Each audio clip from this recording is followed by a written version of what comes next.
আসসালামু আলাইকুম সুপ্রিয় দর্শক শ্রোতা, চলে আসলাম আবারও আপনাদের মাঝে সুন্দর একটি নতুন ভিডিও নিয়ে।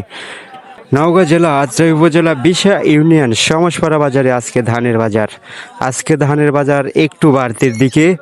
তো জিরার ধান অর্থাৎ মিনিকের ধান 1300 টাকা থেকে 1400 টাকা পর্যন্ত বাজার চলছে আজকে, এবং রডজিরা ও কাটারি ভোগ অন্যান্য ধান 1050 টাকা থেকে 1100 টাকা পর্যন্ত চলছে, এবং দু চারটি ধান 1150 টাকা পর্যন্ত গিয়েছে।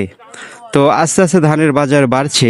এই ধানের বাজার বাড়ছে, এটা দেখে খুবই ভালো লাগছে, কারণ কৃষকদের যদি ধানের ন্যায্য মূল্য না পায় তাহলে খুব লোকসান হয়ে যাবে। তো ভিডিওটি যদি ভালো লাগে ফলো করে পাশেই থাকবেন, এবং প্রতি সপ্তাহে সোমবার এবং শুক্রবার ধানের বাজার জানতে পেজটাকে ফলো দিয়ে সঙ্গেই থাকবেন।